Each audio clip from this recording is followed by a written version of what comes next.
तो मूवी की स्टार्टिंग में हम एक आदमी को देखते हैं जिसकी हालत बहुत खराब थी। वो खुद की रिकॉर्डिंग कर रहा होता है और कह रहा होता है कि वो अपने परिवार को नहीं बचा पाया। वो ये भी बोलता है कि उसने अपनी फैमिली को नहीं मारा है। इसके बाद में कोई उस आदमी को भी खत्म कर देता है और सीन यहीं पर शिफ्ट हो जाता है। अब हम रेचल के भाई मार्कस, रेचल के हस्बैंड डिलन को भी देख पाते हैं। मार्कस के पास कोई भी रहने की जगह नहीं होती है तो वो डिलन और रेचल के साथ कुछ दिन रहने के लिए पूछता है और रेचल इसके लिए मान जाती है। लेकिन डिलन को इस बात से थोड़ी सी दिक्कत थी। डिलन को मार्कस कुछ ज्यादा पसंद नहीं है क्योंकि मार्कस ने अपने पास्ट में कुछ बुरे काम किए थे, लेकिन अब वो खुद को सुधार रहा था। यहाँ पर हमको ये भी पता चलता है कि रेचल और डिलन का अभी तक कोई बच्चा नहीं है। तब डिलन को कॉल आती है और वो बाहर चला जाता है। ये कॉल असल में डिटेक्टिव रियूस ने डिलन को की थी। सो बेसिकली डिलन और रेचल की एक कंपनी है जिसके अंदर वो क्राइम सीन्स पर जाकर वहाँ पर क्लीनिंग करते हैं और उनकी कंपनी का नाम है 11th Hour cleaning. Detective reuse बताते हैं कि एक आदमी ने अपने 2 बच्चों और अपनी बीवी और साथ ही साथ अपनी सासू माँ को स्लाइस करके खत्म कर दिया है और बाद में खुद को शूट करके खुद को भी खत्म कर दिया।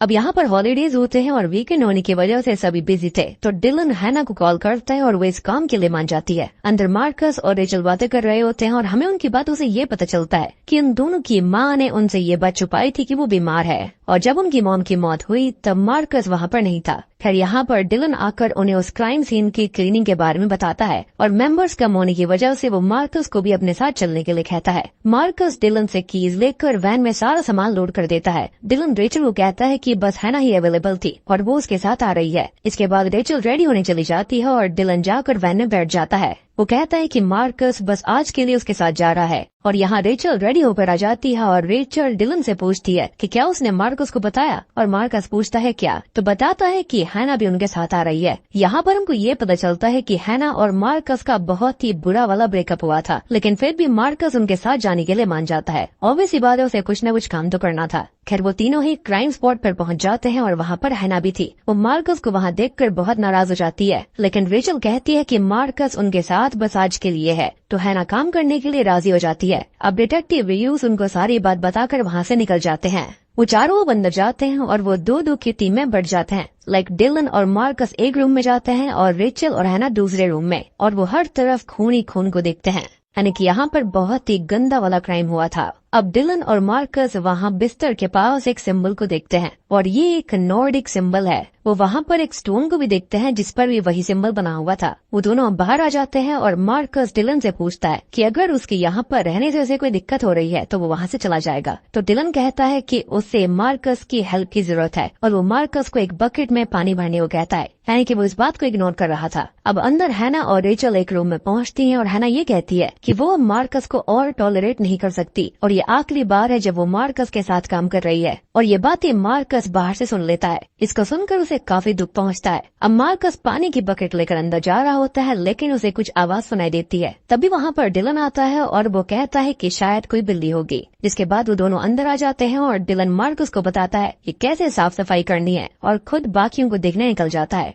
अब हैना वहाँ पर उसी सिंबल वाले स्टोन को देख रही होती है और तभी वहाँ पर डिलन आ जाता है। वो कहता है कि अगर कोई हेल्प की जरूरत हो तो वो उसको बुला ले, और वो वहाँ से चला जाता है। दूसरी तरफ मार्कस साफ सफाई कर रहा होता है कि तभी वहाँ का डोर अपने आप ओपन हो जाता है, यानी कि यहाँ पर कुछ न कुछ गड़बड़ जरूर थी। खैर मार्कस को वहाँ पर बेड के नीचे एक फोन गिरा हुआ मिलता है। वो उसे वहाँ पर चार्ज पर लगा देता है और वो रेचल को ये बात बताने चला जाता है, लेकिन वहाँ पर हैना थी और वो मार्कस को वहाँ से जाने के लिए कह देती है और वो वहाँ से चला भी जाता है। खैर दूसरी तरफ रेचल को गर्मी लग रही होती है और वो डिलन के पास जाती है और डिलन उसको बताता है कि उसे पता है कि रेचल बर्थ कंट्रोल पिल्स ले रही है, और वो रेचल को बुरा भला बोल देता है और उसके चलते वो बाहर चली जाती है। जिसके बाद में डिलन उससे माफी मांगता है और मार्कस को देखने के लिए चला जाता है। अब वहाँ मार्कस साफ सफाई कर रहा होता है और अचानक वो फोन अपने आप ही ऑन हो जाता है और उसके अंदर मूवी की स्टार्टिंग में जो आदमी था उसकी वीडियो प्ले हो जाती है और यहाँ पर डिलन भी आ चुका था और मार्कस उसे भी वो वीडियो दिखाता है और जब वो कैमरा ऑन करते हैं तो उसमें एक बच्चा दिखाई दे रहा था जिसकी कंडीशन बहुत खराब थी, लेकिन वो उनको सिर्फ कैमरा में दिख रहा था। तभी वो बच्चा डोर बंद कर देता है और ये देखकर डिलन सबको इकट्ठा करके वहाँ से जाने लगता है।